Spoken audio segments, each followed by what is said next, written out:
Hello and welcome back. This is video number 3 and we're going to talk about how to create a MySQL database. And then we'll talk about, in addition to that, how to insert data into a MySQL database, how to look at a database, and how to understand the basics of it so that if you ever need to do this in the future, you can. So when it comes to installing a MySQL database, it's actually a very easy thing to do. It's simply click, and a few clicks, and you're done. And I'll show you exactly the step-by-step process of doing that. However, that said, how do you go about inserting data into the database if you ever need to do that? Well, this is often underutilized, but needed in the long term whenever you're running your website. So with that said, let me go ahead and show you how. So to create a MySQL database, it's super easy. Let's start at the top. So make sure that you're logged into your cPanel, and what you want to do is scroll downwards and look for databases. If it's different, then basically what you want to do is look for the MySQL database wizard, and this will walk you through step by step. It's the easiest way to go. So first things first, click on this, and then it's going to ask you what you want to name your database.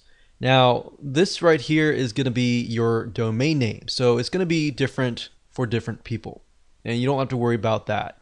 So just enter a database name, so we'll say DB, and this could be anything you want. You just need to remember what it is. Click on next step. And then you want to create a username. So the username or the user has access to the database.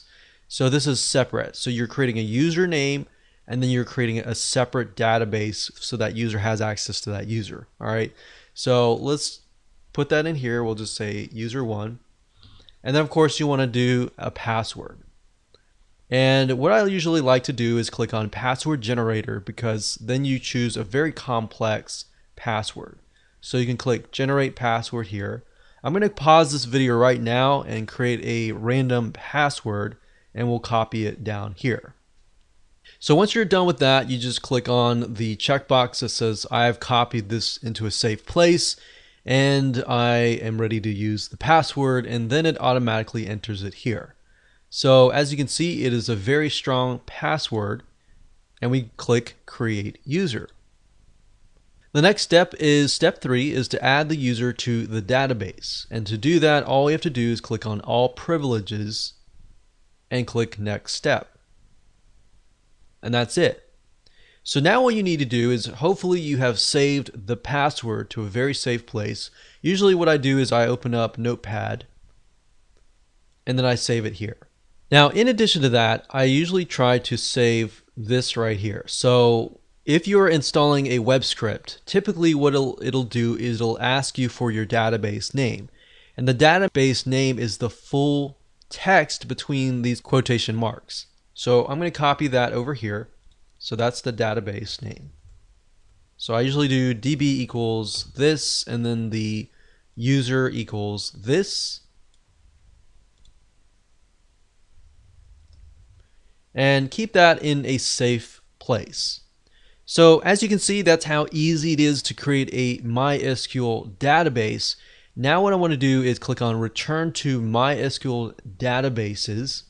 And if we scroll down, we can see that the database has been created. Now if I go back to the outside here, and I'm going to click on the logo, and that just brings me back to the home page.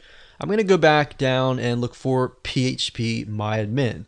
What this allows you to do is it allows you to take a peek at the database itself. Now I will warn you, and I will say that do this very cautiously, because any mess up, you could potentially mess up your whole site. But I wanted to show you this because sometimes if you have basic detective skills, you'll be able to kind of get an idea of what's going on inside the database. So if you click on PHP MyAdmin, it'll open up and it will allow us to edit specific databases. Now, obviously, you want to find the database that you just named. So in this case, it was the DB base. So it's this one right here. And we can click on here. So we can see that there are no tables found. And the reason why is it's an empty database, right? But let's say, for example, that we choose a different database that has data inside of it. So what I've done is I've gone into a WordPress site database. In this case, I'm not going to show you the username and password on all that, but I want to show you some of the basics. So whenever you install a WordPress site, for example, it will have, install plugins and all of that. And sometimes you'll see plugin database tables inside of here. So sometimes you can actually edit the data that is inside of these tables. But if you're just curious, just come in and take a look and see what happens and see inside of it. Now, obviously, I would be very, very careful if you are editing a site that you really care about.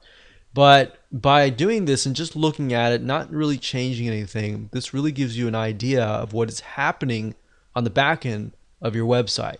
And the reason why I'm showing this to you is because in the past I used to do this, and whenever I came across an error or maybe there was something on the site that I couldn't change on the front end, sometimes I would go on the back end, like right here, let's say WP comments, for example.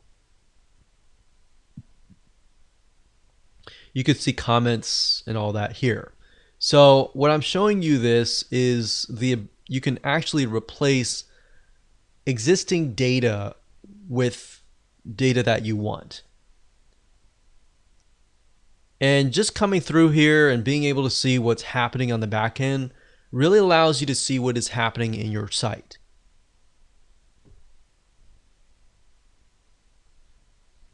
Now, this is very useful just in case you get locked out, especially if you get locked out of your website and you have to change your username and password, but it just won't let you in. So what you could easily do is you could come down here and go under WP users and then just change the password inside here. So that's why I'm showing you this, is because there are potential opportunities in the future if something bad happens that you could potentially come in and get things fixed. But obviously, if you don't know what you're doing, then you will need to consult someone that does. But hopefully that gives you a better understanding on how MySQL databases work when you create them, and then when they begin to populate, everything happens right here.